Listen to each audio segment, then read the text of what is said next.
I used to wake up already defeated.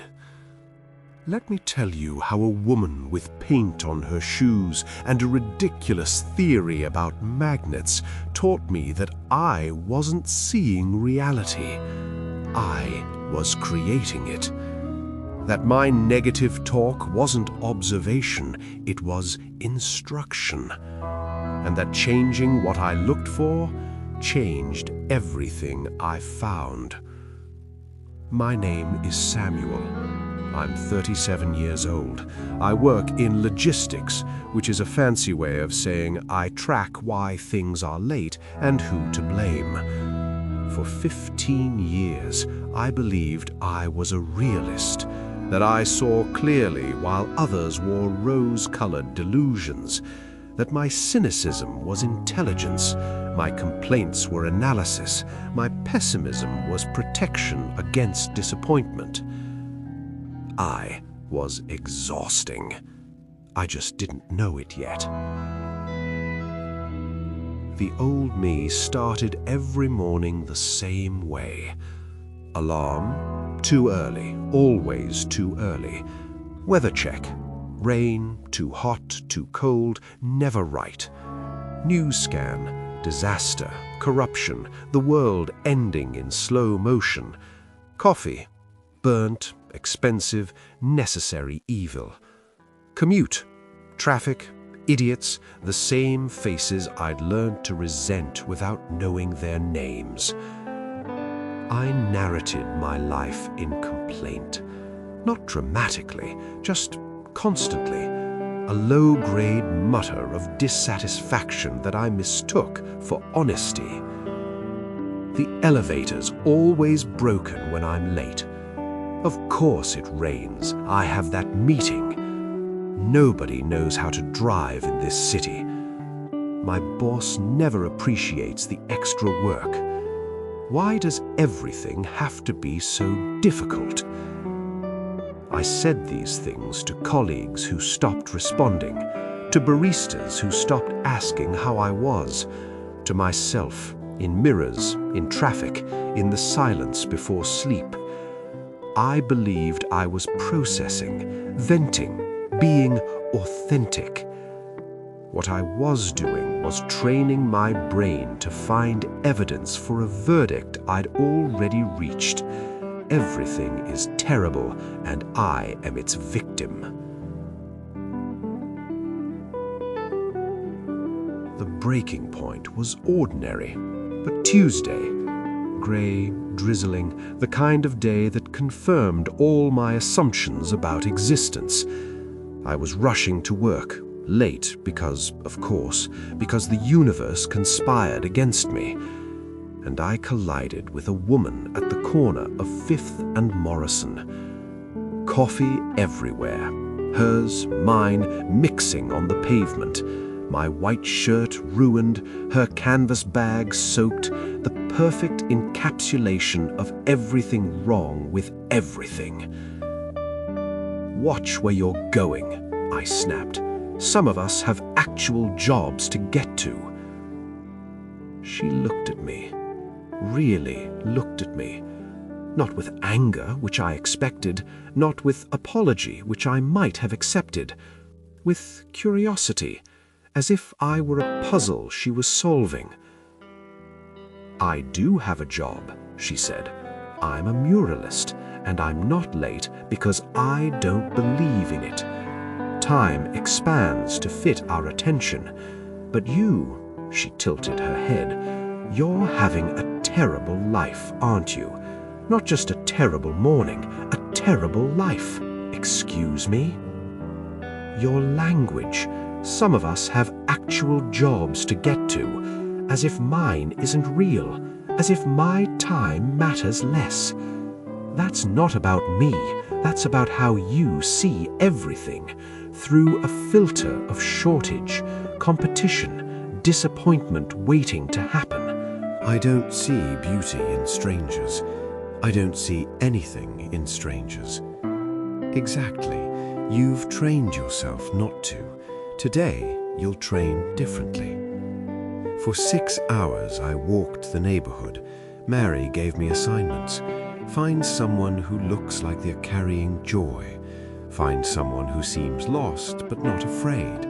Find someone doing something small with great attention. I found them. Of course I did. They'd always been there. The elderly man feeding pigeons with ceremony. The teenager reading on a stoop, completely absorbed.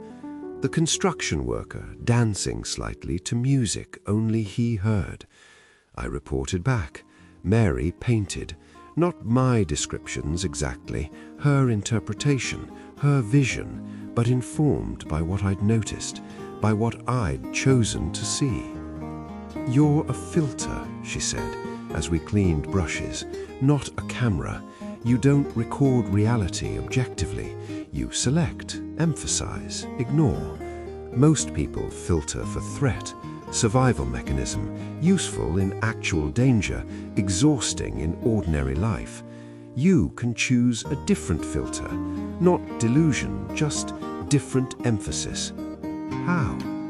Start of every day before you check your phone, before you assess the weather, before you begin your inventory of what's wrong, find one thing, small, true, not toxic positivity, just what exists that I haven't been noticing. And if I can't find anything, then look smaller.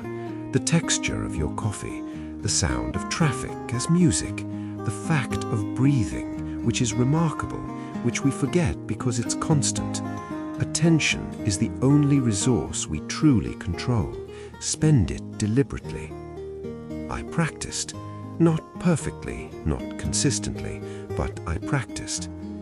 Mornings, one thing before the inventory of wrongness. Some days it was ridiculous.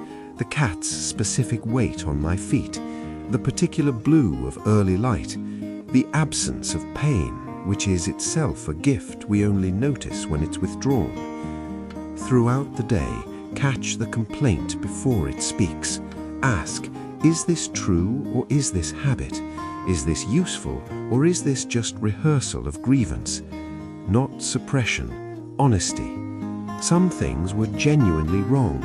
Some people were actually difficult. Some situations deserved criticism. But I learned to distinguish between accurate assessment and compulsive negativity, between responding to reality and creating it through expectation.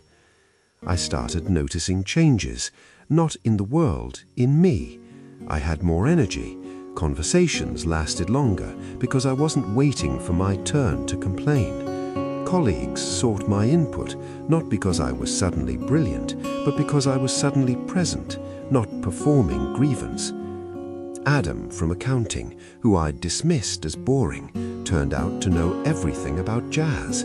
We'd never talked music because I'd never asked anything beyond, "How are you?" expecting fine. Sarah in HR, who I'd resented for bureaucratic delays, was navigating impossible constraints with genuine care. When I stopped assuming hostility, I saw her efforts, and our interactions transformed. Even my work changed. Logistics is still tracking delays and assigning blame, but I started noticing patterns of success, not just failure. Systems that worked, not just systems that broke.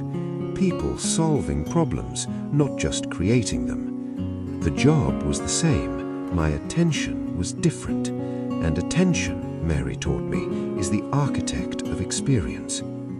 3 months after our collision, I saw Mary again, not at her studio, at my office. She'd been commissioned to paint a mural in our lobby. Community, she said, the same theme, different location. "I've been watching you," she said, as I helped her unload supplies. "You're different."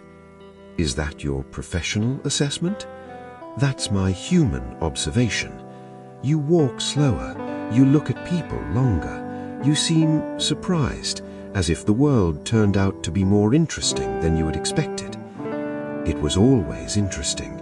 I was just looking for evidence it wasn't. She smiled.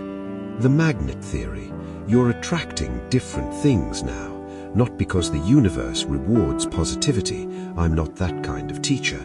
because you're looking for different evidence, and when you find it, you reinforce the search. Positive loop instead of negative. What do I do when things are actually bad, when the negative is real? Acknowledge it fully, then ask, what else is true? The negative isn't wrong, it's just incomplete. The person who hurt you, what else are they?